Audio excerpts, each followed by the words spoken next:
clear, coming through Geocache Talk. A voice on the line I hear, coming through Geocache Talk.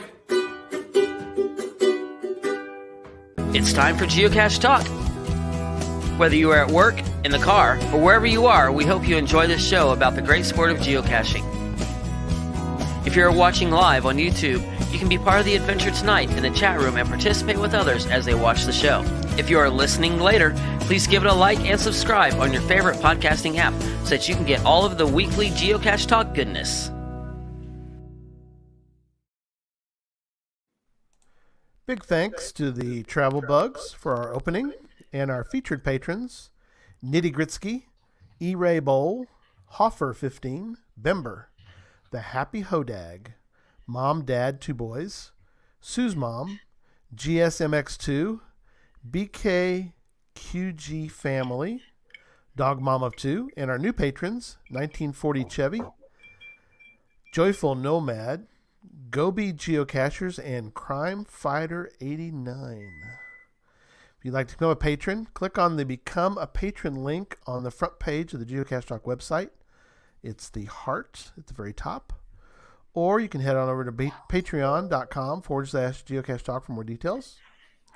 Patrons get the now famous blackout coin.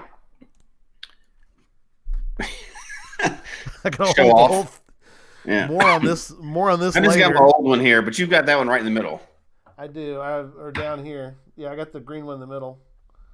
We'll talk more about this later because I've got all of them on here now. So, more on that here in a moment. Patrons get the blackout coin. They get other geocaching items during the year, as well as bonus content, which I just posted. Jesse, our full interview with Shell. I put that on for the patrons. Mm-hmm. So they get the whole 30-minute interview with her. And oh, good, yeah. So that's out there. Invites to special events only for patrons. Support levels start at as little as Bison Tube level. That's just $3. $3 a month, that's it. And it goes up from there to Golden Ammo Can. $10 a month, they get extras. That's just the way we do things. So let's jump right in to show 226 as we discuss Project A.P.E. geocaches. But first, we've got some news.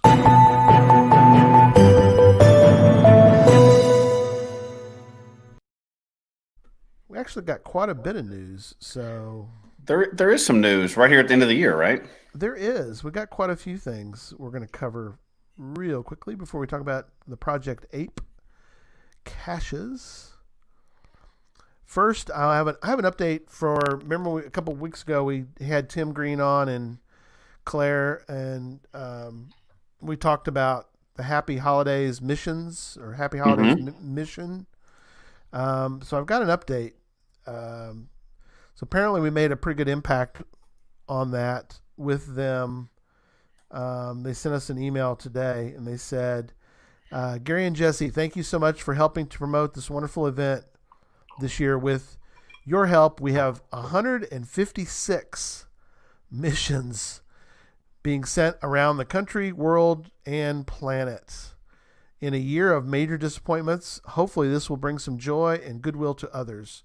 The goal is to have each mission reach its intended recipient by Christmas, but with limited services in many countries that may not be possible. Thus, the reason they had the name changed to just the holidays in general to kind of cover, New Year's and all that. Right. Well, and it's smart too because, the post is not exactly flying around very good right now. So. Right. Yes. The senders have all been given their assignments. Packages are being prepared. No one knows who is sending them a package. They only know who they're sending to.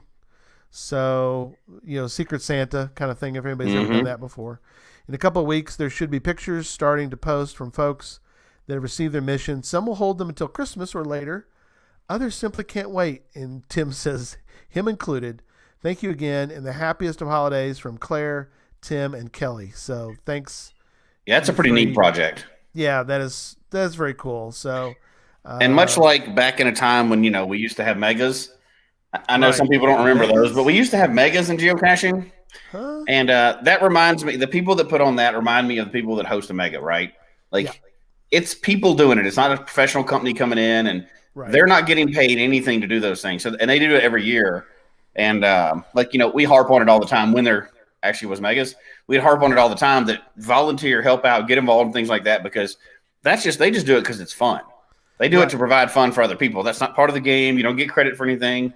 It's just a fun little thing here especially this year when, I don't know if anybody's noticed, but this year's kind of sucked. So, no, in some parts of the world, Yeah, well, yeah. Yeah. I heard some people have the flu going around or something, so. Yeah. No, it's a full pandemic this year, buddy. Bad stuff. Oh, I didn't know it had spread yet, so. But, it's something fun, and people get getting packages in the mail still doesn't lose its luster. It's so much fun, especially if it's a surprise, you don't know what it is. That's great. That's a little different than ordering something from Amazon, right? You know what that is in general. Yeah, you're right. Although if you forget, it's like having Christmas. Yeah.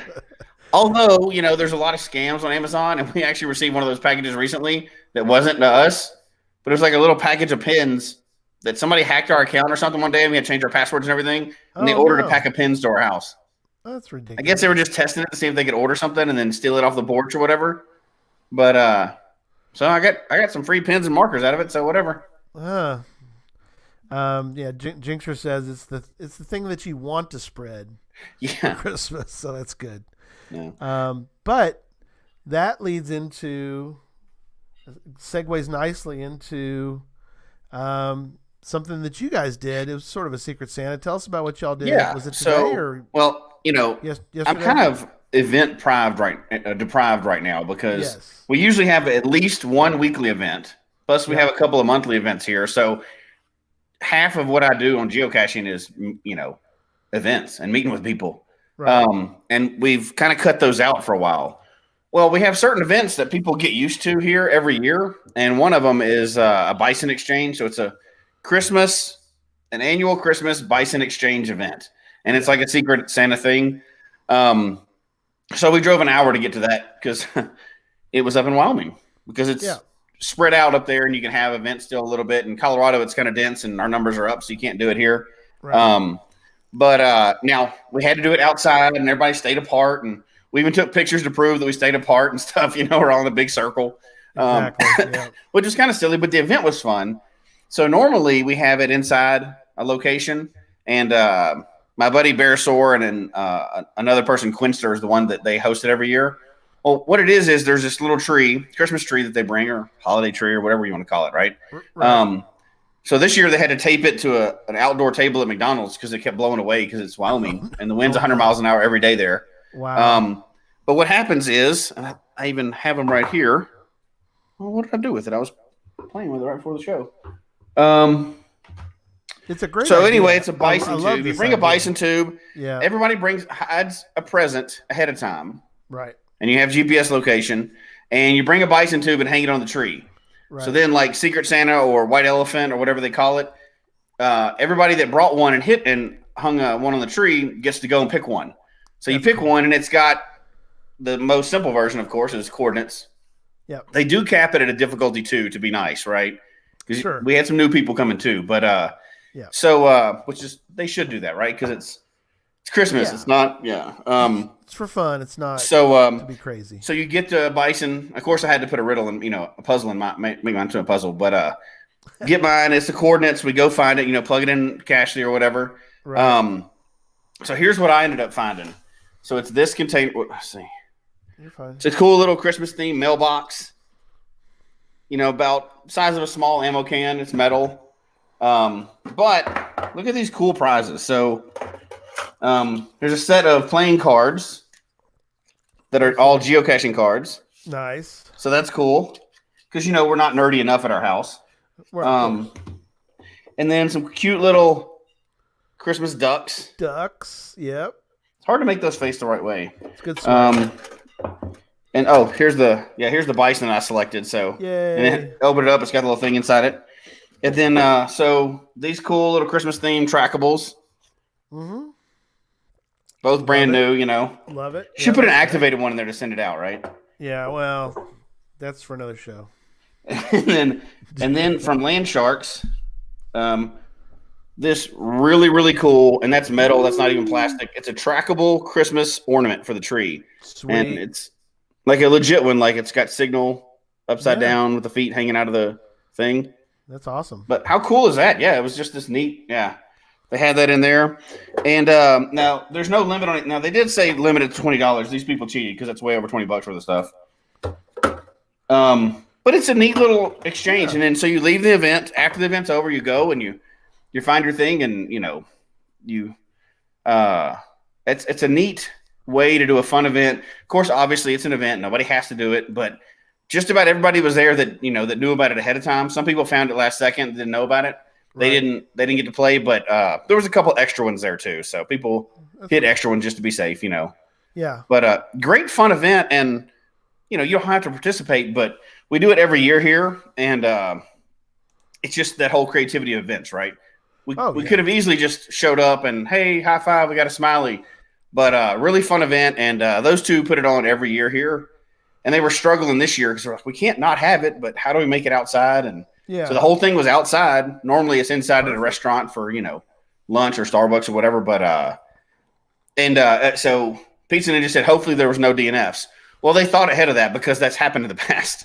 So what they do is inside this, and I'm not going to show it for obvious reasons, but it's got the coordinates or the puzzle. And then the hider generally puts their geocaching name and phone number on there.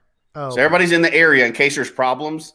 Which inevitably, when you're doing stuff that's offline, there's always problems, right?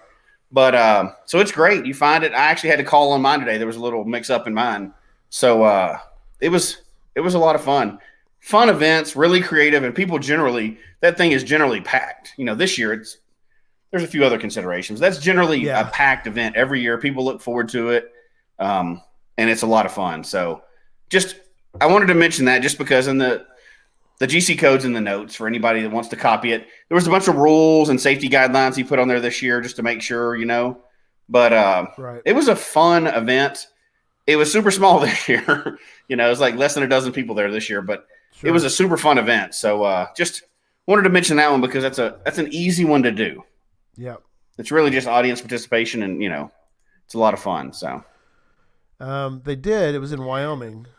So and now we have awesome reviewers, and the guy that hosted this one is the guy that I get into a lot of trouble with. We go and all over the place and do our road trips and everything else. I've mentioned him before, and we worked with the reviewers on this one and made sure what would make it feel safe, Yeah. And so that's why we didn't have an indoor event. We had it outdoors with you could have had 50 people there easy, and spread out with no problem or whatever. So. Right. And we even took a picture to make sure, everybody's spread out and stuff like that. And it was easy to do. Now, that could always go wrong, and I can see why you don't do them right now. If 100 people showed up, we'd probably be in trouble. Yeah. 100 people aren't showing up in Wyoming in the big wind and everything else outdoors. But it was a good event. It worked out. And, we can't do them here in town, but this was outside of town. Yeah. So awesome. It was a lot of fun, though. Yeah. Appreciate follow the rules there, so that's good. You could always sneak around the rules, but I guarantee you, if you work with your reviewer, they'll probably help you. They want to publish stuff. Yeah, that's why they chose to take that job with that huge salary. I don't know about the huge salary part. Oh yeah, they get 100% raise every year. They do get 100% raise every year. They do. From 0 to 0. That's an infinite raise. Our events here, Colorado has higher numbers and a spike and everything else. So we're not having events right now in Colorado, but it's different in every region, in every county. But the main reason is we have limited, you can't gather more than 6 to 10 people, whatever it is right now. Right. And you're not going to turn people away from an event. So that's why they're kind of on hiatus right now. Made sense to do it that way. So this is interesting. I guess, like you said, you were kind of offline last week a little bit, and I guess I'd forgotten about this, but I was doing some prep today, and I ran across this note. Yes. This is the old public profile, which retires tomorrow, November 30th, 2020. and this is funny because we talked about this for about 30 minutes before the show. Yeah, we did. This will definitely highlight the differences in Gary and my opinions on geocaching. I'm not going to say which one of us, but one of us is a dinosaur. I'm just going to throw that out there. I won't even point at Gary when I say that. No, that's okay. That way. It's what's interesting about it, and we talked about this a little bit before too, is that if something comes out, you immediately jump on it. Yeah. Now, in fairness, though, I'm an early adopter of things because not that it's my responsibility to do anything, but I try to learn things really quickly because I like to help other people. Like, that's how I got into Where I Goes and other stuff like that. I like to jump in and learn things really quickly because I like to be able to, if somebody asks me a question, I like to say, yeah, I've investigated that. That's the game I play. So I can give an answer to it. I don't always like the updates. In this case, I actually do. But I've been on this for so long, I forgot there even was an old profile. And you've been using this the whole time. I know. I flip back and forth. I'll flip back and forth between the two just to kind of see. I was aware of it. I was aware of the I kind of use both of them. I like both. There's certain aspects of the old one I like. Mm-hmm. So I flip back and forth. But I did notice just today was the first day I really noticed it. So I know that I'm sure it's been announced 500 times. I just completely ignored it. Well, there's a banner at the top that's been there for like a year. I know, and I completely forgot. We all look over that, right? We don't even notice that it's there. I just forgot about it. Anyway, so there it goes. It's gone. But, and I guess we can. Do we want to touch on the differences? Sure. So here's the new one, which I didn't even realize the old one was there. Mm-hmm. I think that is way neater than. Well, true. I agree. There it goes. Come on now. That's like back 10 years ago. Yeah, I like the tabs at the top. That's something. Those tabs are on the new one too, though. Look right there. Exact same tabs. Is it? Yep, it's the exact same ones. What they did is they made it look more like, I guess, social media or a website where you can have a banner and pictures and. Right. And we've talked about it before, but they took away the trackable. They got rid of the trackables thing, which I think is a huge, great idea. But they made it where you can you don't have to, but you can customize it a lot more. And I'm a big fan of customizing. That's your free web page that you get. So and now they still have the view forum posts on there, which I don't know who gets on the forums. I know people do, lots of people do, but other than research for the show, when do you get on the forums? I agree with Burnt Turtles. With me and Burnt Turtles, I'm not a fan of the old style going away. So there you go. Come on now, no, I can't. It's so much neater, and I've been using it for a while now. So that old style to me would be a huge switch. I couldn't go back to that for a while. Right. I've been using this one for months, so this is my old style. I've been using it for months now, but I mean, he's the master. He found the shelter. I mean, he's in a pretty elite category with some of the caches he's found. He's very elite. I guess we have to defer to that a little bit, but that's right. He should be on the Mount Rushmore of geocaching right there. So. That's right. Yeah. No, so it's it's not just the profile page; it's also the dashboard too, right? Yeah. Tom says, "Are the forums still a place?" Yes, they are. I think so. Mud at you for having an opinion. Yes, that's exactly it. That and Facebook. There you go.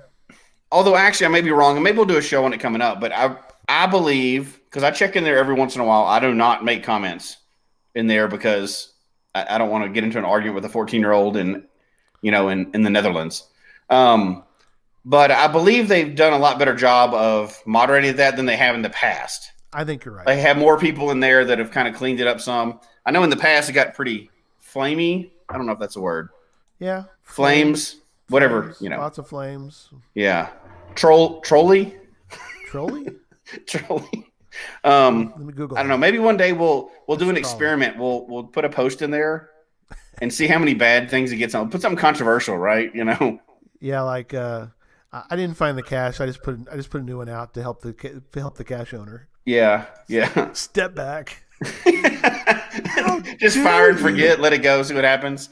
What the heck are you doing? Putting a cache out for the cache owner? Oh my God. That'd be funny. Yeah, Owen heard the same thing, that they had stepped up with the moderators had stepped up. So yeah, sniping is more the word. I guess you're right. Sniping, yeah. That's where you get. That's what you use your sock puppet account for, right? To go in the. Oh, whoop, did I say that out loud? Nobody uses sock puppet. Sock puppet. What? Yeah. Okay. Yeah. So that's going away tomorrow. They've given us a long time to get used to it. They have, and I'm okay with it. I'm not I'm not a person that cares that much. But. You're not gonna throw a fit and quit geocaching and all this other stuff. That's it. I'm done. That's the end of it. You know, there's somebody out there that said that too. Oh, I'm sure. Okay, so Right in the Rain is back. Yep. For Christmas, for the holidays. So you are now once again you can use the promo code Geocache on your Right in the Rain purchases. RITR.com and use the promo code Geocache. That's for Geocache Talk. Is that still 20% off? No, not 20. Nope. 30% off. Oh, 30% off. 30. That's first of all, that's ridiculous because it's not that expensive. Right. I'm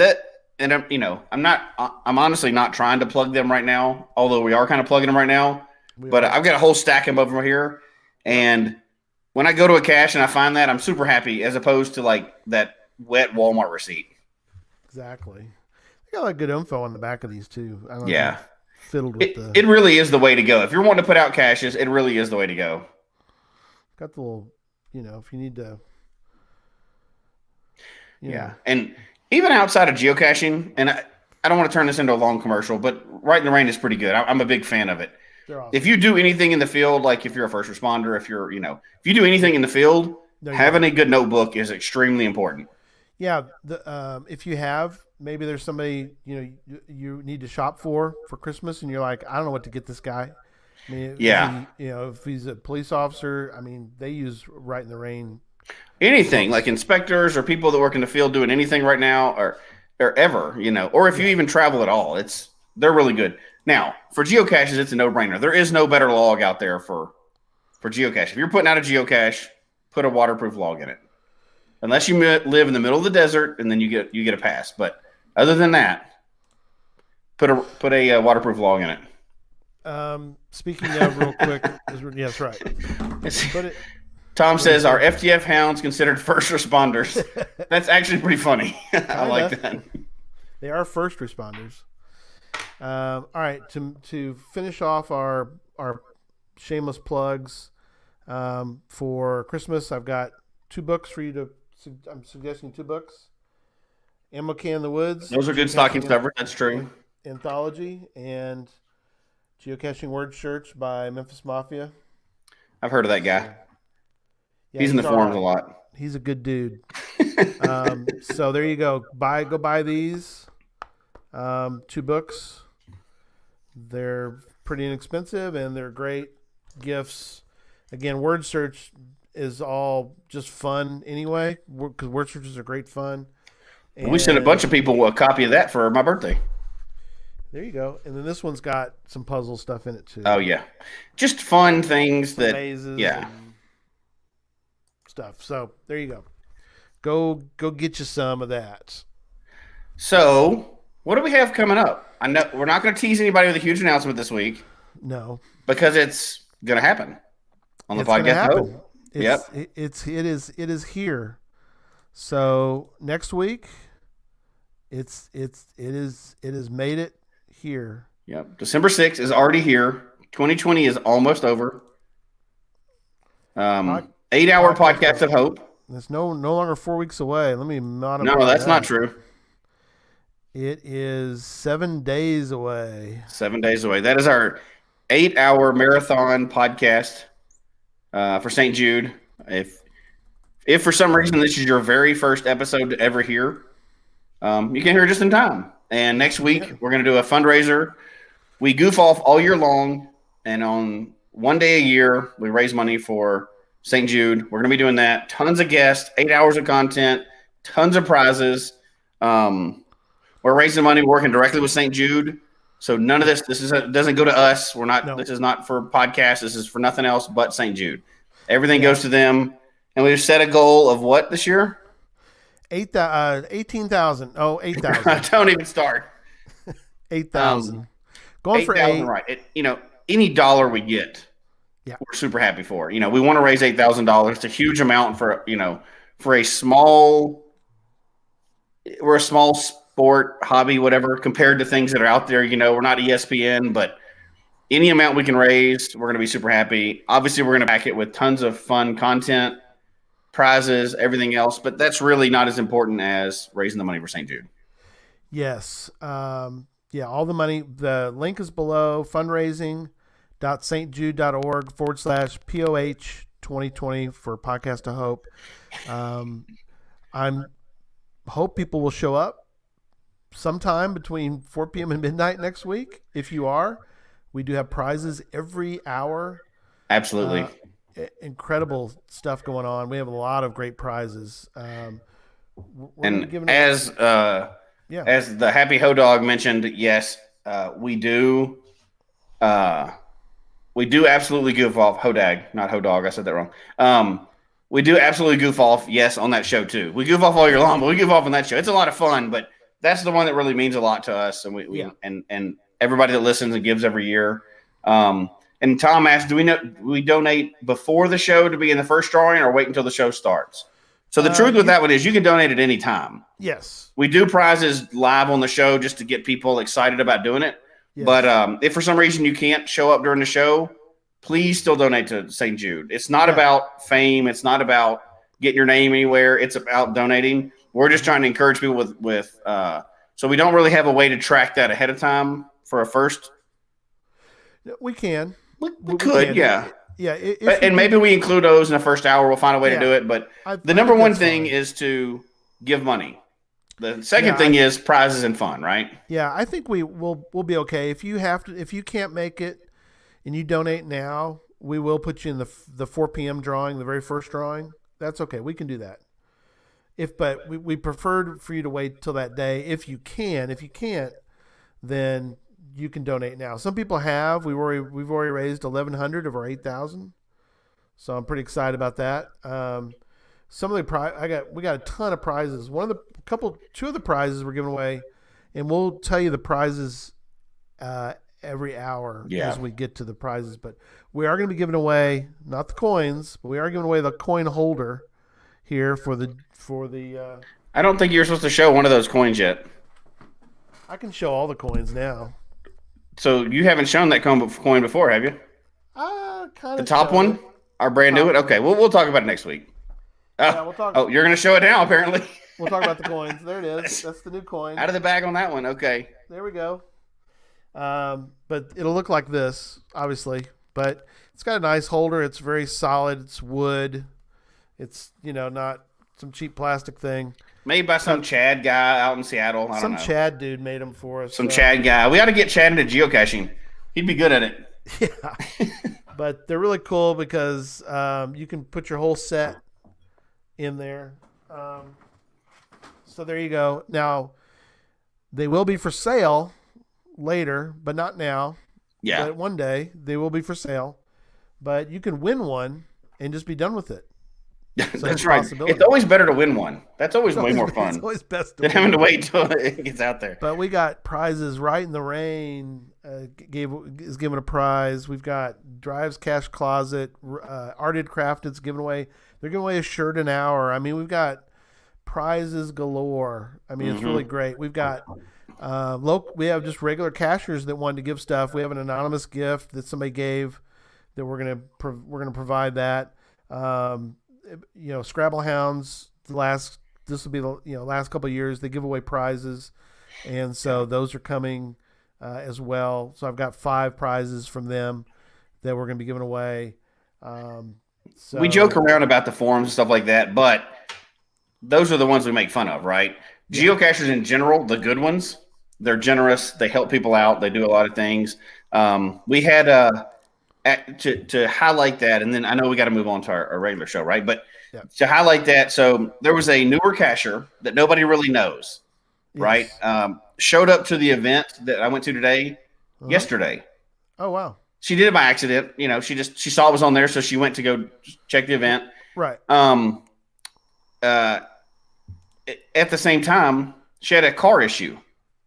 This is a short version of the story, but so she posted online, "Hey, I'm having a car issue." 3 people immediately respond to her on geocaching. Don't even know her because she's a newer cacher. She's been around for a little bit, but she's a newer cacher, so it's not like everybody knows who it is. They immediately responded to be able to help her out. Obviously, she was fine. She was able to come back today and tell the story, right? So that's awesome. You know, she didn't get axe murdered or anything, so that's good. But geocachers, we joke a lot, but this one time of the year, this is when we get to really highlight how generous and good geocachers are. So, absolutely, it's a lot of fun, and then immediately afterwards, we'll go back to joking again. Yeah, and making fun of everybody we can. But this one time, we have a lot of fun. So, all right, quick teaser for next week as well.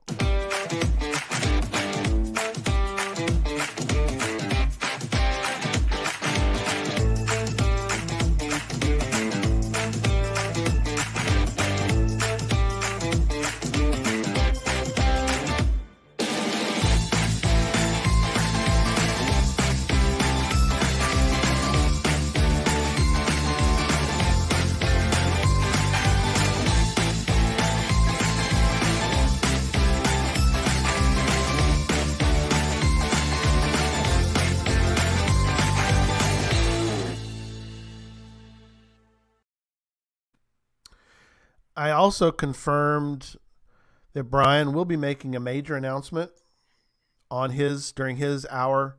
The schedule will be up shortly. It'll be up this week of who's on what hour, so you can kind of know if you're looking for a particular hour. As Ryan reminded us, thanks to Derek for putting that video together. Yes, I think he had some help too, right? Jeff's been helping out with that one. Yeah, I think Jeff helped him on that one. So thanks for that. And then for the, as Ryan mentioned, for the audio people, you didn't just see that video. So. That's true. Well, we have some of those. Tune in next week and you'll see all of our guests. And this one does have audio, so let me play this one real quick. Okay. How are you? This me is Jim O'Hare. Perhaps you know me better as Jerry Gergich. Or Larry, or Terry, or Gary, or Barry from a little show called Parks and Recreation. Listen, I got something really important to talk to you about. The Geocache Talk is going to do an 8-hour podcast, 8 hours straight, in behalf of St. Jude's. Now, for those who don't know, St. Jude's is a children's hospital. Here's the amazing part. Number one, they do amazing work for the kids. But number two, they never bill the families. Literally, a family never gets a bill. They survive through donations. So we are asking, tune into that podcast and just donate to this amazing cause. Your co-hosts for the day are going to be Jesse and Gary. Yes, I thought it was a joke, but it is true. It is Gary, Jesse, and Gary. So you guys, 8-hour podcast. Okay, tune in and donate to one of, I believe, the most amazing causes there is out there. Imagine a sick kid, and then you have to worry about money. Not at St. Jude's. Donate! Jerry and Gail do. Bye. Gotcha. I turned the car off. Turn that car off, buddy. I have rehearsal in like 10 more minutes, and so I was just sitting in my car. But now I've turned it off, and you can hear me. And I want to donate $500. Yay! Thank you so much. Yeah, he said that he donates, and he wasn't joking. He sure did. He gave $500 last year. Yeah, we had no idea he was going to do that. So what a nice guy, right? Oh yeah. He obviously didn't have to do any of that, so it's pretty nice of him to do that. No, that is incredible. So. It's hard also not to get in the spirit of giving when you're talking about St. Jude. So. Oh yeah. But that's next week. That's next week. Not this week. We should probably talk about geocaching this week. All right, Project A.P.E. So this was kind of weird, actually. Before both of our times, I started in 2006. You started in 2012? 9/11. 9. Okay, that's right. Not 9/11, but 2009. 2009. I found one, and then 2011 I rediscovered it. 2011, yeah. Yeah. I wanted to start off a streak really early. So I wanted like 600 days of no fines to, I want to set the bar pretty high from the very beginning or low. Yeah. So this was started in 01, and one day we'll get sort of maybe a behind the scenes a little bit, because I know there's been discussions about it before. I'd love to hear. Well, Brian will be on. He's on the 10 o'clock, 10 Central Time hour during Podcast I Hope. So we might pose for him a quick question about Project Ape. But Project Ape, so you can imagine this. Picture with me, if you will. It was 2001. Geocaching.com had been around a year. I mean, or 2 years, I guess. 2000, from May of 2000. Well, no, it was 1 year after they started, right? Because May of 2000 to May of 2001. Right. So, they started this whole thing, and then they had this promotion. Planet of the Apes, not the greatest movie ever. That's not really what we're here to talk about, but it was. But did you watch it? Mark Wahlberg version? No, I just heard it wasn't that great. Have you seen it? It wasn't as good as the new ones. So I don't know anything about the Project Ape caches because it was way before my time. Right? I've never found one. I know what other people know about it, and we're going to go into more depth tonight. But I did watch that movie because I'm a Planet of the Apes nerd. Yeah, I watched the crap out of them when I was a little kid. Yeah, the old school Charlton Heston, and then the newest ones, I've watched those too. Yeah. And I watched this one as well. Granted, it didn't do as well in the box office, but you don't know that when you're starting a promotion, right? Yeah. And it had Marky Mark in it, so you would assume it's going to do pretty well. They did reboot it, but I love that whole series. I wish they would do a new. Well, we don't do movies anymore because we quit those. But I wish if movies come back, I would love them to do another one because I love the Planet of the Apes movies. I love the first one. The others were okay too, but the very first one with Charlton Heston, I guess was he in more than one of them? I can't remember. Yeah, that was the old Return, ones. Yeah, there was a few of them. I forget how many there were of the original ones. I actually like the new ones pretty well too, but that's true. Yeah, I was thinking of the first one, but so Project Ape, and if you ever see it, it's really the ape is stands for something. A.P.E. So it stands for Alternate Primate Evolution, and it was a series of caches placed in coordination with the release of the 2000 movie Planet of the Apes.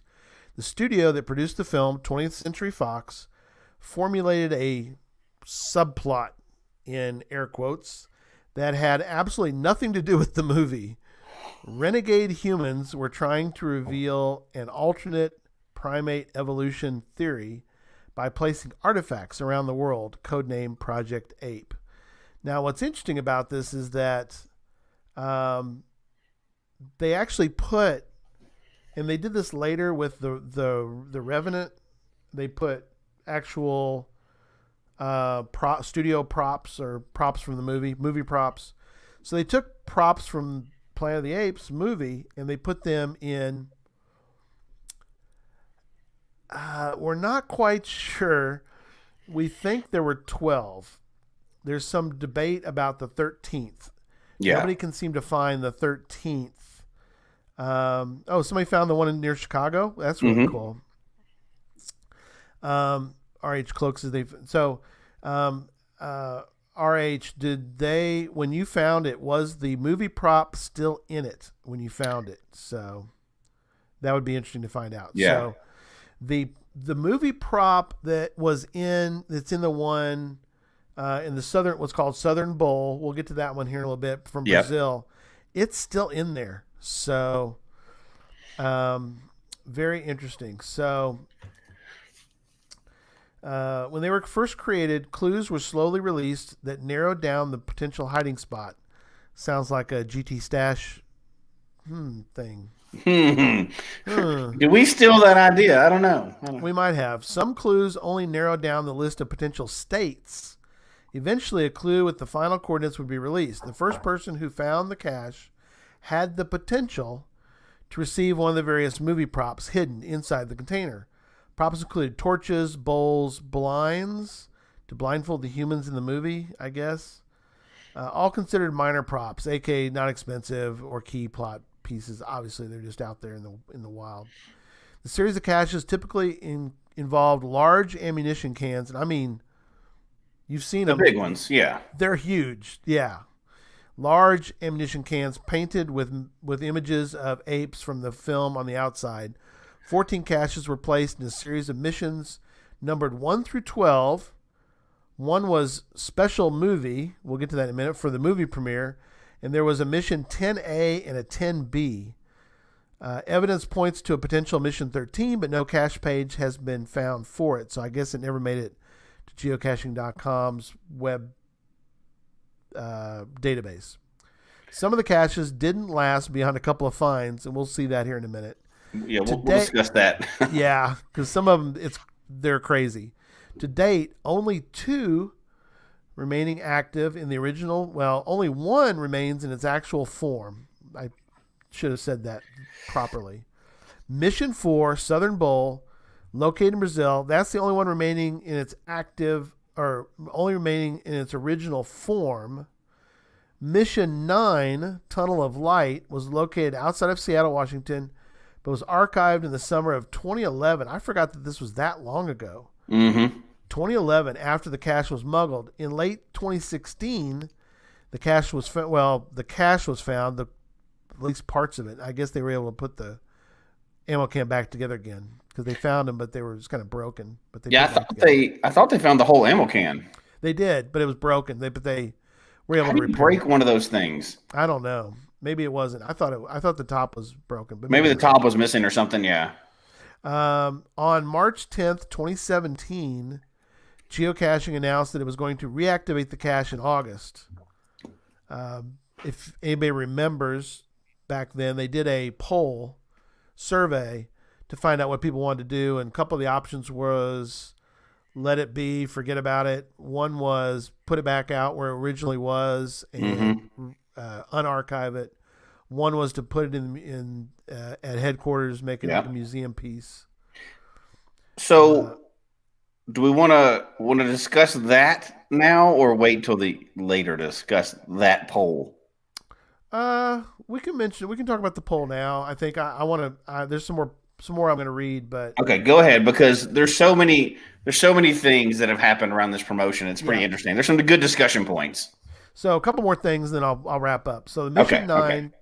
The Mission 9 cache was one of the Geo Triad caches in the Pacific Northwest. Also, I never heard it referred to as the trifecta. I always heard it referred to as the triad. Yeah. So, anyway, May of 2001, 2065 was preparing to release the summer blockbuster Planet of the Apes. They wanted publicity stunt, saw that computer geeks everywhere seemed to be flocking to this new hobby, geocaching, to try and capitalize on this potential market. Fox Studios formulated a subplot, as we mentioned before. And so more info in a minute. So yeah, so we'll go through each one briefly, but okay. Let's talk about so they put out this survey. Did you fill out the survey? Did you absolutely fill out the survey? Yeah, I did too. Do you want to? We don't have to. It's a secret vote. Yeah, I'm not a big secret, so I'll tell you. I voted for it to be active again because I wanted to go find it. I did too. I don't think it does any good. Put it in headquarters. So if people remember at the time, it was pretty controversial. There was a lot of strong opinions for every one of those. There were people. So the Leave It archive people. Most of them were saying that because they had found one of the other ones, like the ape, the Brazil one, which was at the time that's the one that was left. And people were pretty adamant that it took away from their trip to Brazil. That's an opinion. That's one opinion. I got it. An opinion. Some people wanted to put it in headquarters because they thought that would add to, it's over, it's done, and that'll add to something that you do at headquarters, and it's there. And then the other camp was kind of, reactivated. You found it. It's close by. It gives something for people that can't go to Brazil to still be able to get the icon. Yeah. So I have two opinions on that. One is they did the right decision because that's the one I voted for. So obviously that's, but Right. But if you remember back that time, there was a lot of things happening and changing at the time. There was a lot of other things going on, and things were kind of changing at HQ, and they sent this poll out, and I think they did a great job. They didn't have to send that poll out. They could have just made the decision of whatever they want to do, right? It's their game. sure. They make the rules. However, they got everybody's opinion. They kind of went straight public with it. They got, and I think they made the right decision. I agree. Do I know? Did it go against the rules? And yes, and people complained about that. Why can't I do? Because their headquarters, it's their game. They get to do what they want to do, right? This is best for the public. And they're very big on, if they have an icon, they want people that join the game today to still be able to play 100% of the game. Yes. Most people in the world can't go to Brazil Right. for a geocache. Right. If that's the only one out there, having a second one near headquarters makes sense. Yes. Because there's another trek, there's another reason to go there and everything else. So I really was happy when they did that. I think they did the right thing. They knew they were going to make some people unhappy, but they went with the right decision, I believe, back then, even though a lot of people were very mad about it, right? Yeah. There was a bunch of whining. You broke the rules. No, they made the rules. So kind of get over it. There was an exception to it. They did it. But I think overwhelmingly, people were happy with that decision. That was one of those big ones that, like, it kind of changed a lot of stuff. So, yeah, let me bring up. This is kind of interesting. Let me bring up the page. We can talk. Yeah. So Cache the Line says it makes sense for people in North America, and that is true. It doesn't make sense for other people. It kind of does, because the triad part, there's more than one reason to go there. Yeah. You also have headquarters and the original stash plaque, so people target that place already. So it kind of makes sense for that location. Yeah, I agree. I agree completely. So here's a map, and there's in the show notes, but you can see kind of where they were placed. Mm-hmm. So there was Mission 1's Devil's Spoon. Again, we'll go through all these.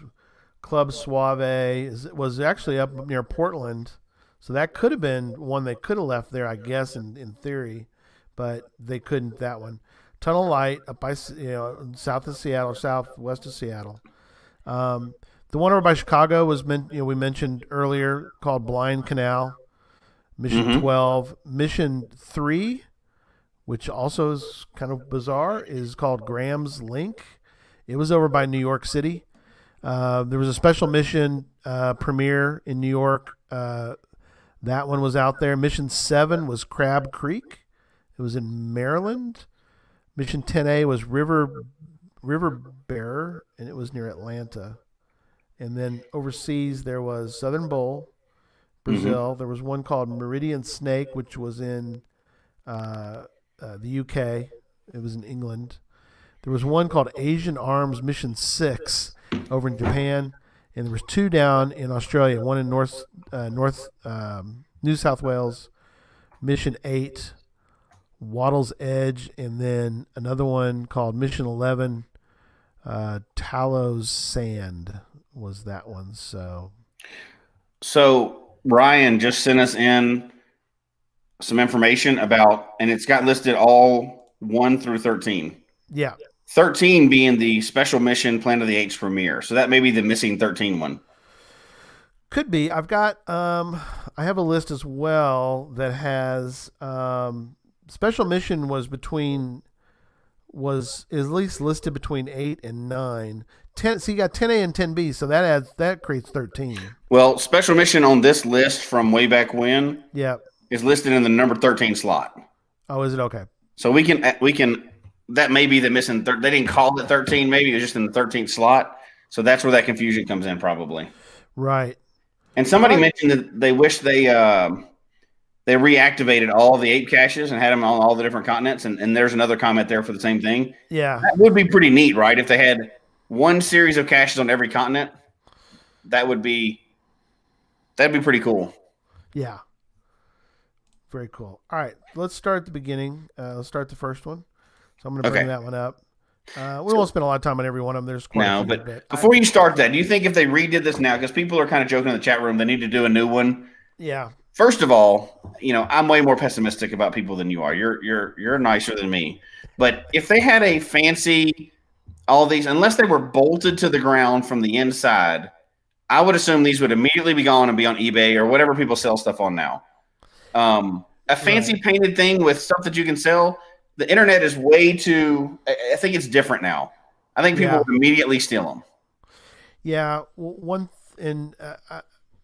now, and this is really for another show as well. This is definitely for another show, but the thing is that maybe if they made it just for premium members, maybe to keep some of the riffraff away from. Those things get stolen just as quick. Probably so. People would join, get a premium membership, steal the thing, and cancel their membership. Yeah, I know. That's so sad. I think it's a different time now. Not that it was like 8 million years ago, but I just think it's a little bit different time. And I don't think it would work as well if they put something valuable in the field. I think they would have to install the cache, have a code, kind of like Geostash, right? And then the person that wins it gets the stuff shipped to them. I don't think you could do it this way. But as Roomba Cats mentioned, I wish certain things like this would be considered heritage caches, and they would just make them permanent locations, Right. So this is some of the contents that you can get to see. Come on, man. That would be stolen so fast. This is mission 1. Yeah, I know. I hear you. See if I make it a little larger. Is that maybe a little easier to see? Yeah, there you go. This was Devil's Spoon. It had these items in it. It's got information about the movie, and it's got a logbook that's really cool looking. And so anyway, yeah. Okay. So that was in the original. Honestly. That was in number 1. You put a cache out with that stuff in it. How long do you think it would actually last? Well, I've never put a movie prop in one of mine, and all my stuff gets stolen. So yeah, I trying to remember when they did The Revenant. We have to go back and look. That was 2 or 3 years ago, I guess, and that had movie props in it from the movie. Yeah. Movie props from the movie. That makes sense, Gary. It had movie props in it. This one, Mission 1 Devil's Spoon, by the way, kind of out in the middle of, well, it's kind of out there a little bit as far as. Yeah, it is. Got to hike out there. It was in California. So just to give you an idea, it was east of the Oakland, San Francisco area in Berkeley. So anyway, so that's where it was located. So UDAC agrees with me. It'd be immediately get stolen. Which brings up a good question, though. So this cache right here, this was gone, right? Did this one get stolen, or did this just get archived? Well, this one, it was found 8 times. It was never. I don't think it was ever officially archived. It's gone, so I think it's been removed. But if you look, there's no archived point. I don't see. You go straight from find to DNF, right? Yeah, I went from find. Now back then, geocaching.com handled things differently. So as you notice, there's no archive notice on it. Yeah, there's no archive notice and there's no note. So this is before needs archived was even an option. And so for the audio listeners, we actually have the cache page pulled up, and we have all of them linked in the cache notes. Yeah. If you want to go, you'll be able to see later what we have. But the cache page for this one. So scroll down a little bit. Found 8 times. A lot of some right notes. Yeah. So you got Project A.P.E on there. So as an actual member, so that's the hider, right? That was the hider. Project A.P.E was the hider. They hid, and if you go look, you can see. Here was the hider, and which is just the name is Project A.P.E. So they hid 9 of them. They hid 9, so we have to go through and see. These are the ones they hid. They hid 1, 2, 5, 6, 8 special missions. Mission 10A, 10B, and 11. Right. So we'll have to figure out who hid the others here in a moment. So, all right, let's go to the next one. Mm-hmm. Mission 2, Club Suave. Let me share that screen. So here's a question. Yes. Where do you think that cache is now? Man, that's a good question. I wonder if people have gone out there and looked for it, but I wonder if you did a full search of the area, I wonder if you could find it. Well, I would assume somebody stole it, right? Well, yeah. Instead of just damaged it, I wonder if somebody stole it. And what do you do with that? It's from a long time ago. I mean, there's no worth. I doubt there's a black market for geocaching promotional items. I don't think so, no. But, if it went up for sale now. Oh, right. So, yeah. So if it went up for sale now, any one of these went up for sale now, do you think HQ would have a claim to it? Because probably back then they just put it out in the middle of nowhere, right, and didn't worry about it. Sure. So somebody could easily claim they just found it while they're out hiking, and there was no information on it. They couldn't call anybody. Blah blah blah. So it'd be hard to legally go after somebody. Probably in some frat house. Some frat house, yeah. I don't know. Yeah. Yeah, it holds like ice and beer now. How much do you think that would sell for? One of these items now. The movie prop or the giant ammo can? Just a giant ammo can. I mean, you have a pretty small audience, right? It's for geocachers, but it was painted up, right? So it's you'd know what it was. Yeah. Man, that's a good question. What would somebody give for that? There was only try the dark web. First of all, Quincy, I'm not going to the dark web. You can. I'm not going to.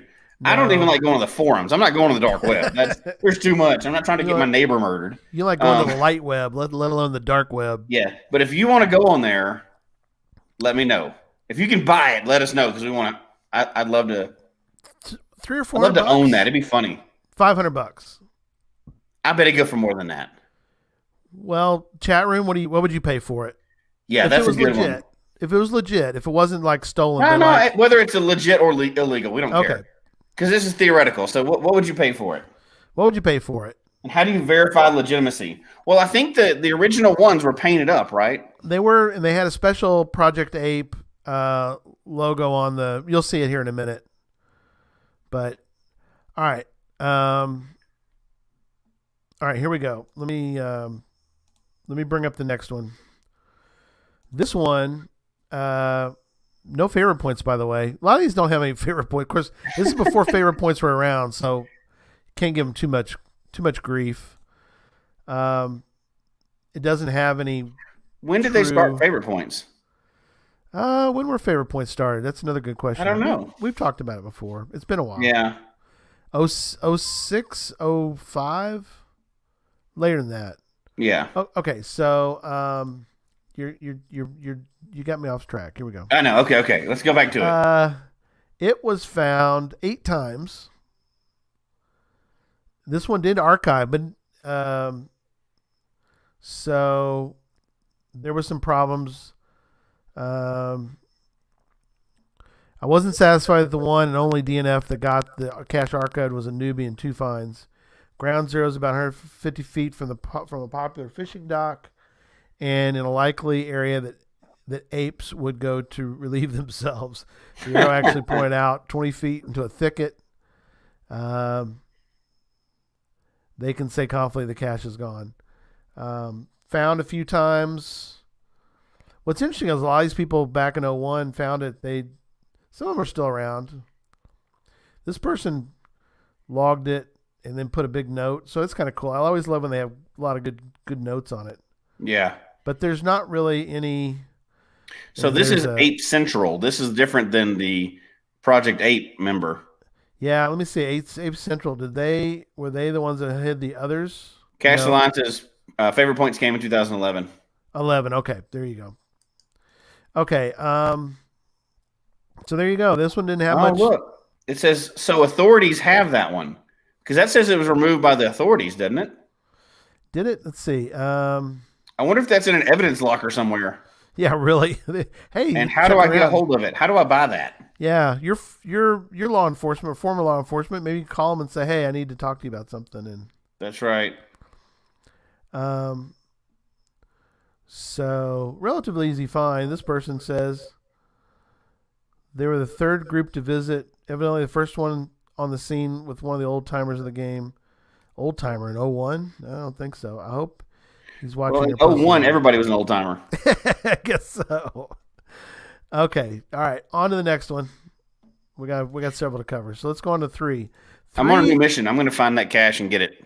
Well, that's for a show we're going to be doing soon, by the way. That's for another show, actually not too far off in the distance. You're going to make me run out of my drink. I know, I'm sorry. Okay, this one. Mission 3. Well, here's mission 3.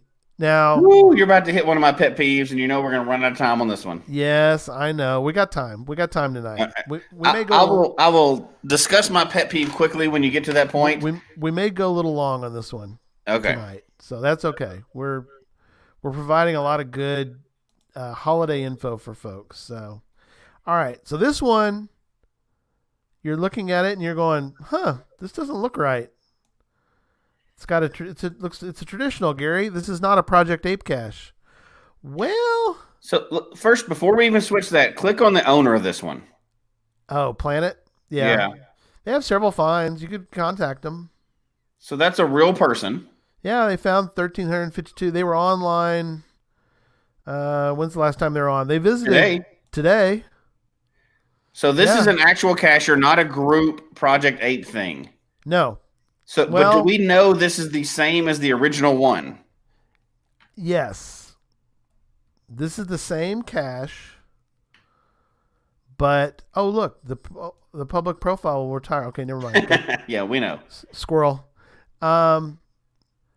So here's what happened. So this cache was. And again, for the audio listeners, we're going through Mission 3, and all the links are in here, so you can follow along later to see what we're talking about. GCBA4 is the cache page if you want to follow along at home. If you go to the gallery, you can see basically stuff today. The cache is out there. But things have changed. Now, here's what's curious on this, though. Look at the hidden date on this one. Yeah, it shows a different date. 03. So was it re-hidden, or No. what happened there? Yeah, It's kind of a mystery. yeah.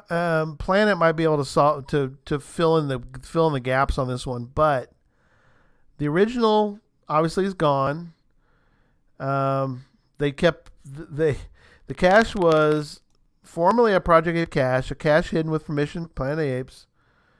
The original container went missing, and in 03, some TTEP and I replaced it with the extra cache stuff we had on us. So it's not anywhere near the same. It was adopted. Since this is adopted and replaced cache, anyone finding it after January 16, 2003 can claim it as a new find. After all, it's a new container, a new location, and a new name. Just still on the same old channel. Please sign the logbook. So how did that happen? This is I don't understand, because here's the thing. Everybody that found this cache, even though it was a replacement or the cache was formerly a Project Ape cache. Mm-hmm.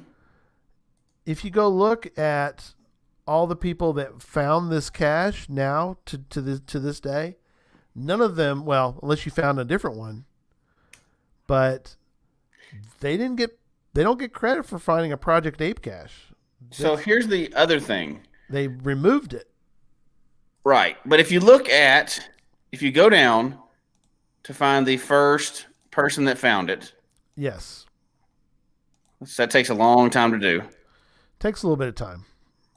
Actually, there's a shortcut to that, which we'll get to on another show. Yeah. But if we just go to logbook, view logbook, which nobody ever actually uses, View logbook. Oh yeah, you could go to the bottom then, yeah. and go to the bottom. So here's what's interesting. The first finder of this is in Yeah, they 2001. Yep. They go back to 2001. The cacher that Planet Yeah. Didn't start the game until 2002. Right. So this cache was out there as part of this thing. He started a year later. It was missing. And how did he adopt it? We've got to interview this guy.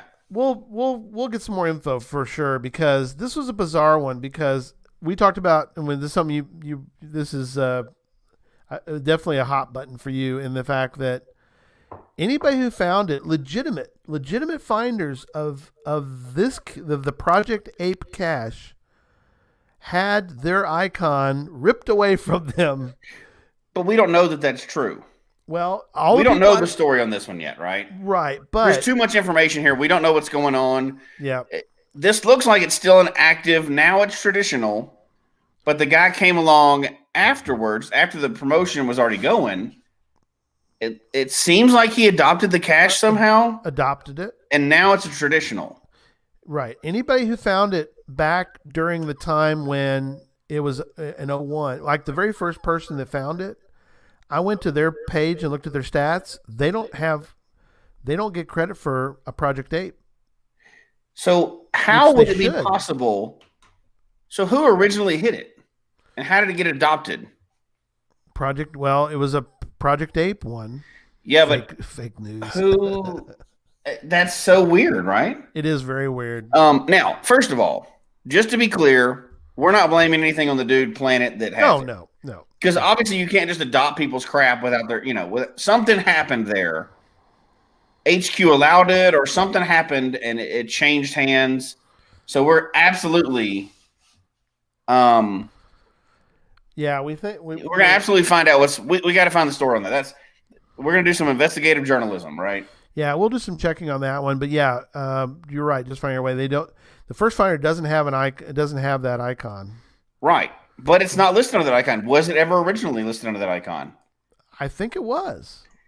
It seems like it was, but who knows? We're obviously gonna have to find out what's going on with this, because surely it's not what it looks like. Where, hey, it's icon. We're gonna change the icon after it was published.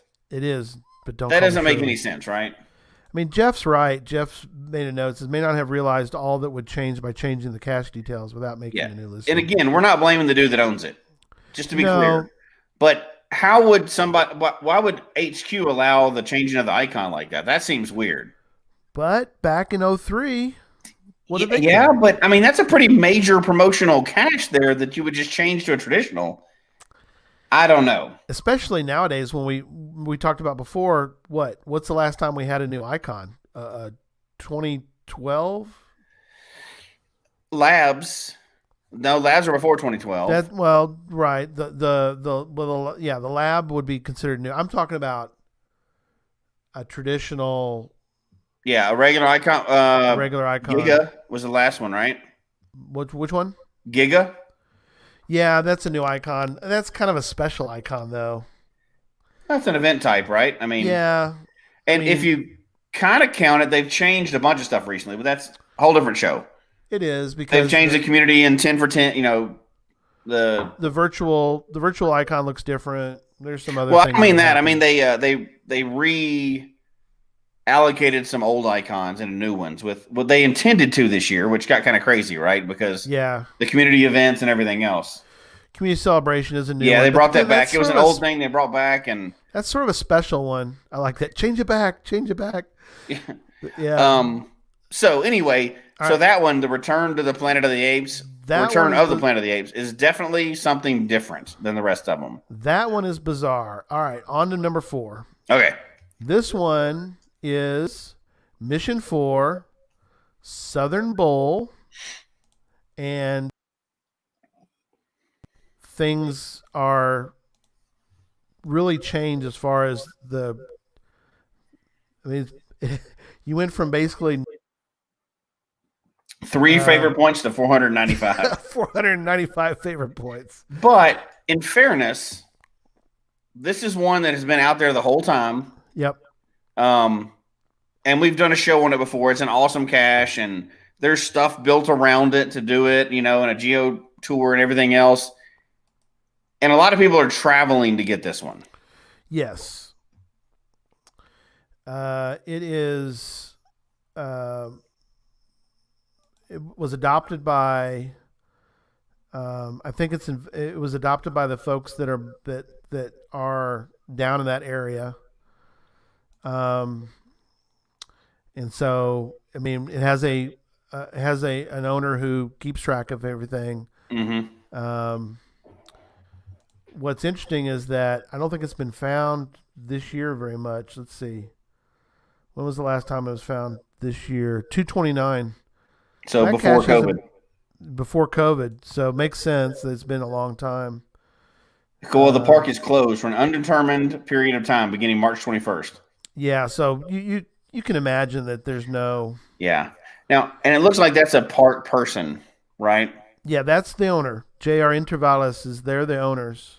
But, you know, who would book a trip to Brazil right now not knowing if they're actually going to be able to get there or not? Yeah, That's the very park is risky. open. Yeah, they put a note on October 19th. The park is opening gradually, but the daily number of visitors is controlled, and the tickets have to be bought through a certain website that they listed. Tickets have to be bought at least a day before the trip. During the visit, there's some requirements to be allowed: social distancing, masks, etc. Yeah. But so how many fines are on that one? Just 1,100 fines? No, 772 fines. I feel bad for the 3 people that didn't find it. Yeah.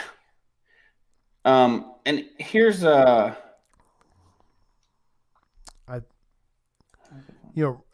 Chalk went there, and we joked about it when I had him on the show. But one of the things they had to remember about this was, he was doing it with a traditional GPSR, and he had filtered out a bunch of, he filtered out Project Ape on his, and he was starting to walk out to where the cache is. You stay at a little house that's there for little camp. Yeah, it's used mostly by birders that go out there to check out the birds in the area. It's supposed to be really cool, which that's neat in itself. But he had started the trek, half an hour trek or whatever, out to, and he sort of panics for a moment. He's like, it's not on my, I'm going out in the woods. I mean, I'm going in the jungle. Now there's a path. There's a path to get there, but he's looking on his GPSR. He's like, I don't see it.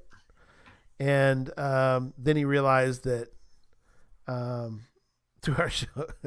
You know what? That brings up a good point. We may end up we're only on number 4 right now. We're on 4 and it's 9:13. Yeah, we may have to have a 2-part episode. But here's the thing. There's a lot of controversy around this. There is. And not bad controversy, right? Just it's so different than everything else.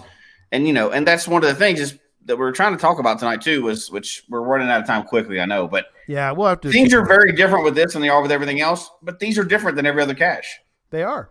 And you look back, like we're trying to figure out this one, and Cache the Line is doing some investigation right now. Oh, good. Appreciate it's adopted, and they changed the cache page, and people are like, well, how can that happen? Well, under our current rules, it can't.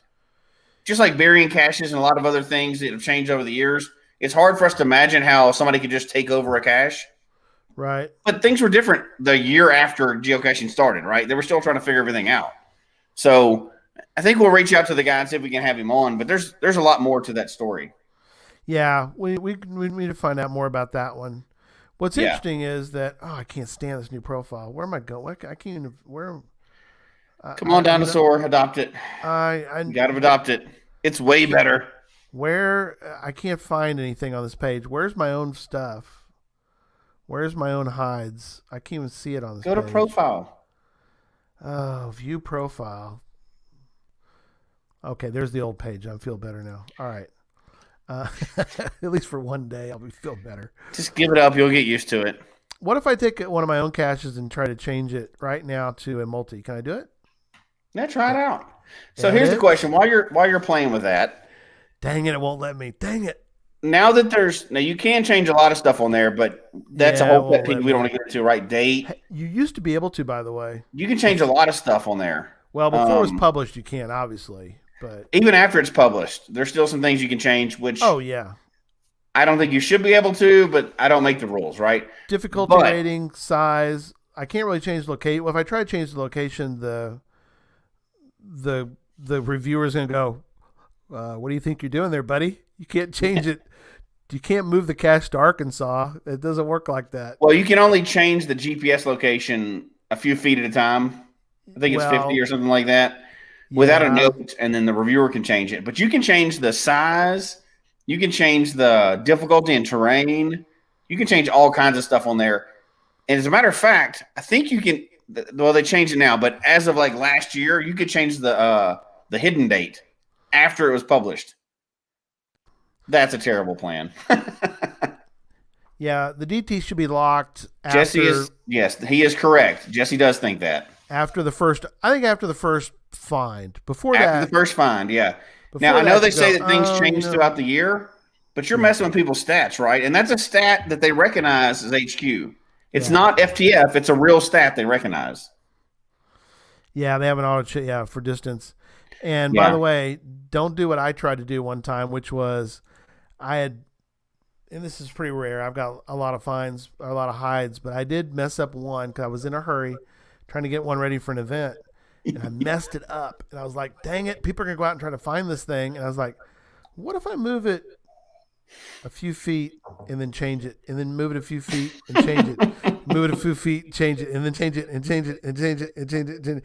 So I moved it a long way, and our reviewer got really mad, locked it.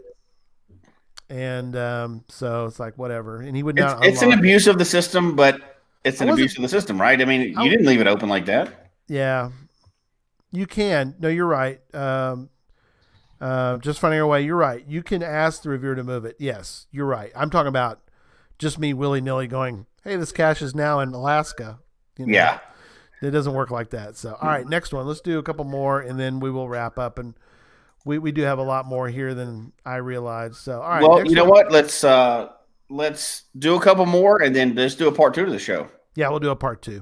I agree. I like that idea a lot. Because this is actually pretty interesting because there's so many different things about this series. Yeah. And, and here, let me ask you this question before we move on to the next one. That's a good idea. Put the cache on a Roomba so it moves around. Hey, there's one that's on a train. There's a cache out there that's on a train. I'm not going to say which one it is because I ain't getting nobody in trouble, but there is one that's on a train. The train does move. Well, there is a cache that I know of that's not legal, but it's on a person. Yeah, I know of one of those as well. Yeah. There's one here. Yeah.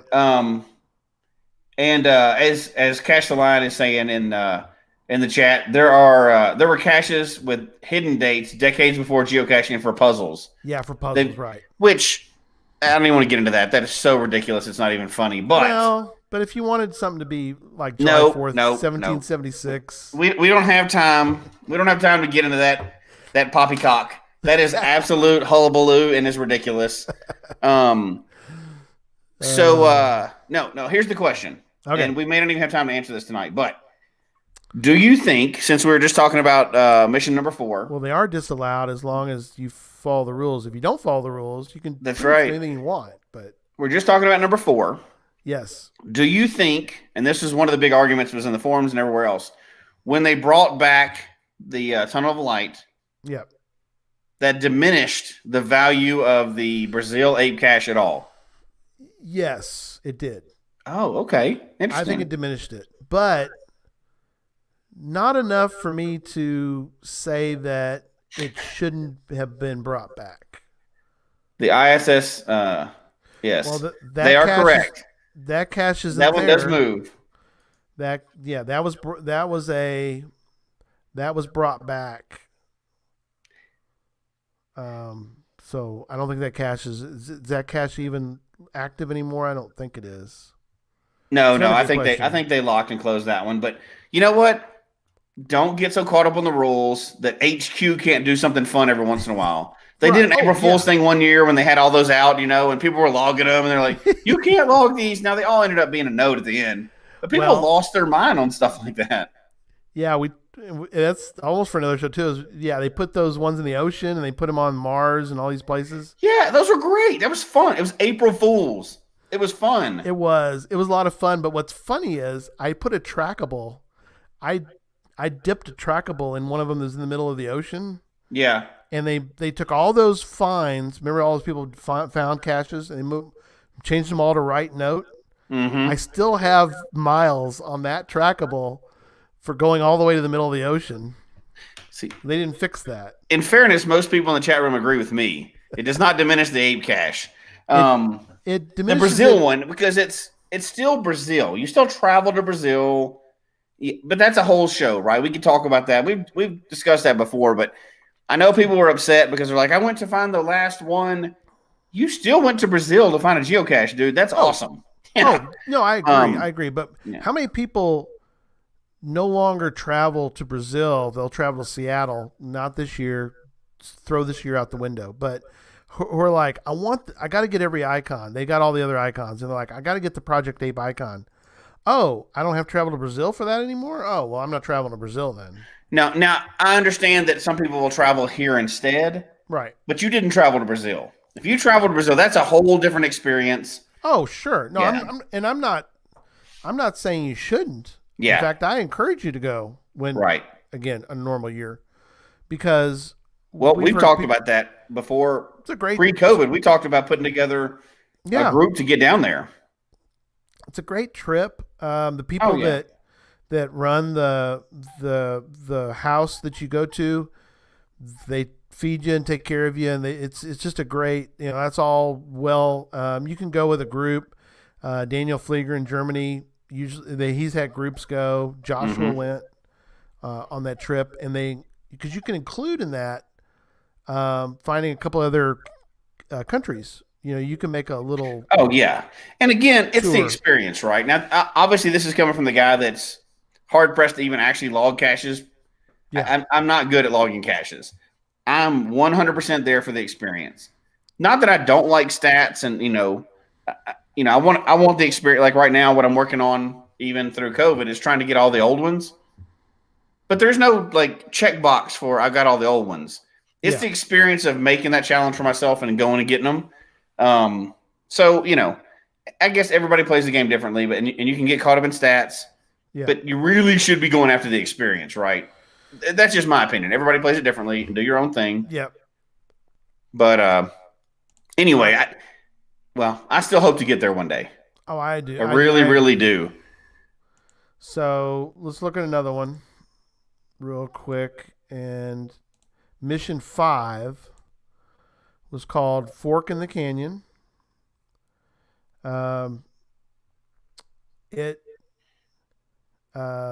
Zero favorites. Well, yeah, because it's probably gone before. I know you couldn't have it. You didn't have favorites at the time. I got that. I'm just also in California. It was a 3-3. As funny as there's 21 people still watching. That's for another show too. Yeah. Why are 21 people still watching this cache? Well, and it's got a related web page. So what is that? Oh, I'll take a look at that. So let's look at the gallery real quick. There's the gallery. So there's somebody who found it. There's a couple folks out there. Is that all the same person? Yeah, all the same person. Yeah. There's a copy. So there's the can right there. Picture of the. See how big those ammo cans are? They're huge. Yeah, those enormous. are big. They're big, enormous caches. So anyway, they are ginormous ammo cans. What's funny is that kid's probably old now. Yeah. Well, yeah, that was he's probably yeah. Because that was an 01. Just now getting around to uploading photos. It was archived. So let's take a look down at the bottom here. Let's see if we can find the last. See. Oh, there's, like you said, there's a better way to do this, but okay. So the first people, I feel bad for them. It was June 23rd, 2001. A lot of them came out on June 23rd. DNF'd. The first two people DNF'd it. 6 hours hiking in the area today. 5, 6. First 6 DNF'd it. Ape Contact has notified me that the cache will be investigated. Did the black helicopters arrive before someone could retrieve the proof? We should know more tomorrow. That was a few days later. Somebody wrote a note, which they Rot 13 did. Oh, he did. The Project 13 people, or the Project 8 people did. Right note, DNF. Finally, a find was June 27th. They found it. Okay. Then there's a DNF. Then there's a right note. There's a find. Nice find. So other bunch of DNFs. Then there was archive. Basically, it was archived a month later. Cache has been removed by the authorities. Area is unstable. No further Project APE activities are recommended in the vicinity. Thank you to all agents in the area for all the hard work and participation. There wasn't that many who even found the darn thing. Let's see. Yeah. There was 4 finds on that one. Wow. 12 DNFs, 10 notes, and an archive log. So there you go. That was it. Now, it was, again, kind of, well, not really out in the middle of nowhere. No, it's not. It's just off of, it's just, I used to live in this area. Where's San I used to live in San Bernardino. This was not that far, though. This is more, there's Pomona. So, yeah, this is west of where I lived. I lived in San Bernardino. Here's San Bernardino. So, this one just went missing, or how was this one removed? Outside LA. I think it's removed from the way it was worded. Yeah. It was worded that removed by the authorities. So apparently it was probably put in a spot where it shouldn't have been. Yeah. I think we need to make a new mission for us and all the people listening to this. Let's track these down. Let's contact the local authorities. Yep. And find out if we can retrieve these caches. Because in this case, containers. Here's a good one, Jesse. Exactly. So it says removed by the authorities. Was it removed by the authorities, or was the listing removed and the cache is still out there? It could be, since it was so far off. It could be out there. Right. Has anybody gone and really done a good search for this one? Right. You got cords. Well, you know what? Go down and select nearby caches, and let's see if there's any caches actually. Go down to the next one. That's not of that type. All nearby caches. Yeah. Yeah. So there's 253 feet away. There's 1.2 miles. So there's not really any that are super close to that. 253 feet? That one is, but the next ones are 0.2 of a mile, 0.3 of a mile. But my point is that... Well, I guess that actually is pretty close, but that could be... That's darn close. And right, but if you keep in mind, a lot of people couldn't find it, so the coordinates were probably off. Well, now here's the thing, too, though. If it was removed by the authorities because it was in the wrong look, it was in place it couldn't. How is this one okay? This one was found this year, 9/27/2020. It was found.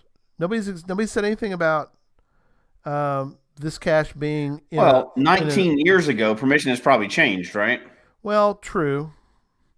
So people made a hike to the waterfall, which is on the map.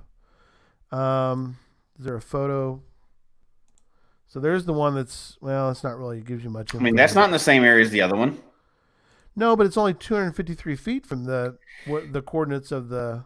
If the other one was correct, right? Right. Well, the other APE cache, the Tunnel of Light, was missing for how many years and nobody saw it? Right. Well, right. But because what I'm saying, though, is that people found this cache at this location. They found it? Oh, yeah, but a lot of people also missed it at that location. They did, but some people did. Well, we saw the photos of the kid standing there. Yeah. So but how do you DNF it if it's at the location? It's huge. Yeah, but 01, people are using whatever those devices. Yeah, so it's not as close. I don't know. Yeah. I think we need to send a team out. We need an investigative team to go out there. Yeah. If anybody's in that area, contact us and we'll arrange. Mudak's out there. Some videos. What? Mudak lives out there. We get her to go out there and take. Okay. Yeah. Have her go hunt it down. We'll arrange for some live coverage of being in the area. Yeah, Udak lives out there. She'd go out there. Yeah. Put your hiking boots on, girl. Get out there and find it. That's right. Shoot us a message. We'll really start investigating all these. How cool would it be? We could do a live show of finding one of these jokers, tracking it down somewhere in an evidence room, or. Oh my gosh, that would be so much fun. She says she wants Roomba Cats and GSMX2 to be on the team. No doubt. Okay, this is our new 2021 mission. Is we're going to find one of these containers. Owen says that log says the posted coords are 160 feet off. That's not bad, though. Well, that's also about old coordinates, right? So it could be even further off than that. Well, true, but come on now. They found the tunnel of light one allegedly. Maybe there's no conspiracy there. Yeah, that's a But hold on, let me do my air quotes. Boom, boom. All right. Yeah. I think we need to. Out of all these 13 caches that are out there, one of these still exists. I bet you that one's still out there. Because I want to go.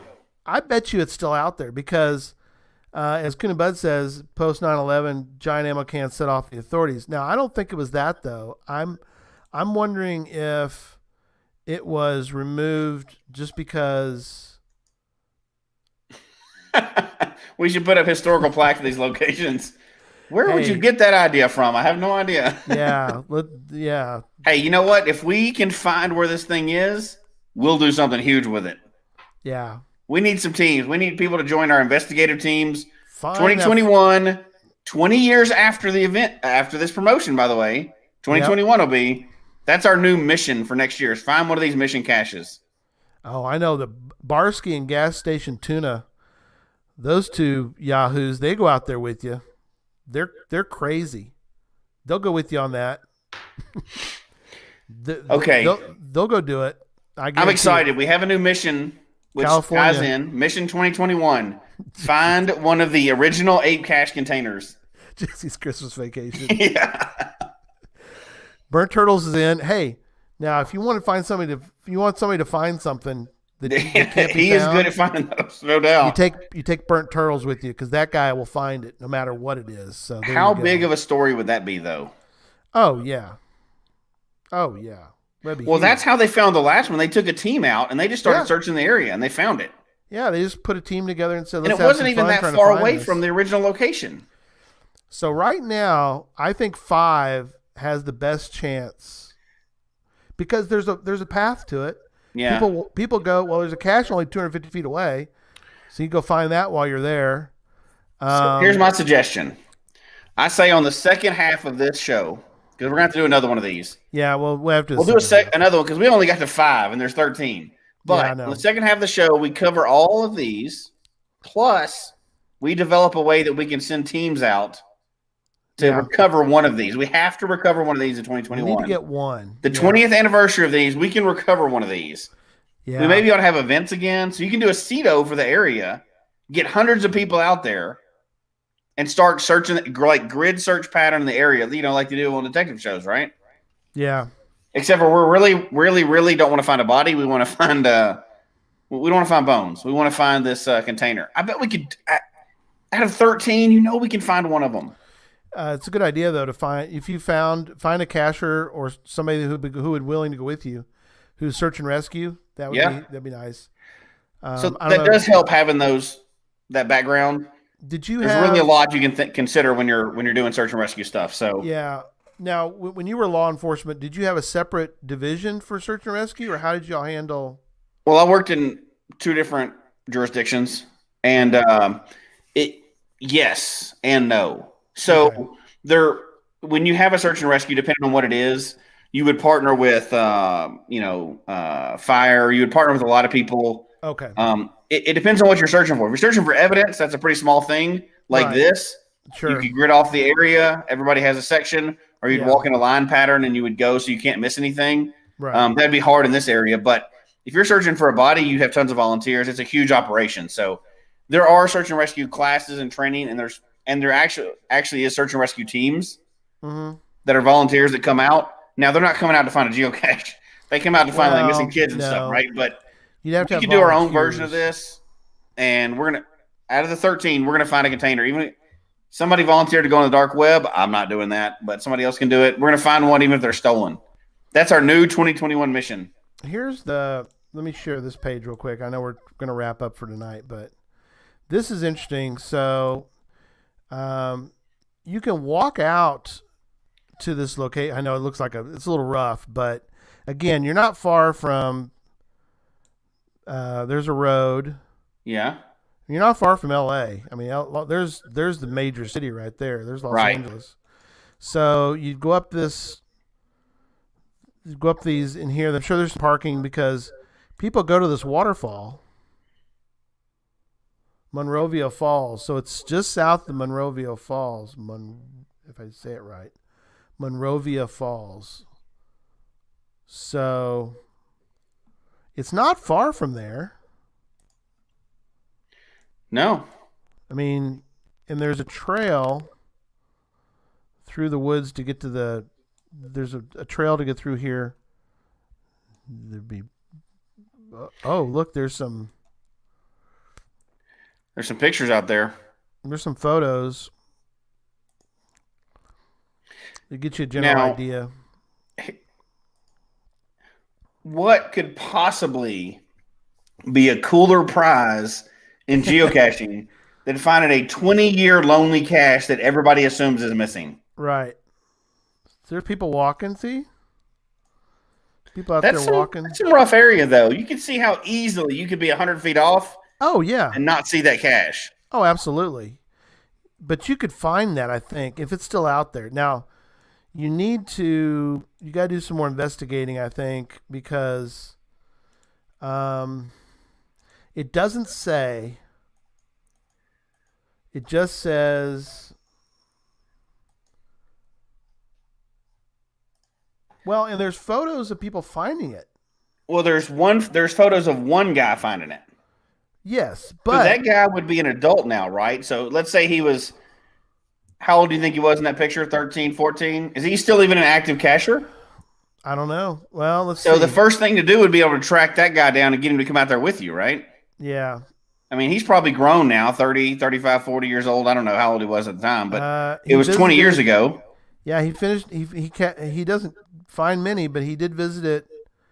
November 15th of 2020, he visited his page. So theoretically, you could get with that guy, have him go out there with you. Yeah. If he even remembers this container, right? But I mean, he took 4 pictures, so maybe he does. Maybe he still even has the original picture that has it's an old camera, so who knows, right? But yeah, it may have had some metadata in it. Yeah. Who knows? Friend request. He lives in Sierra Madre. But if you look at the cache page, well, we're looking at the cache page.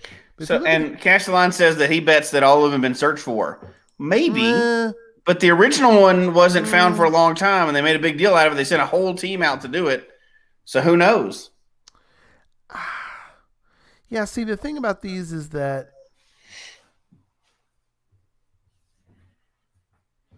the person before it said that it was gone. Catharsis, masochism, or both prompted me to revisit the area. The probable resting site is vacant. Note that talking it up with rangers is the surest way of getting a cache pulled. So maybe rangers did remove it. Maybe they did. Maybe we need to get in touch with the rangers, right?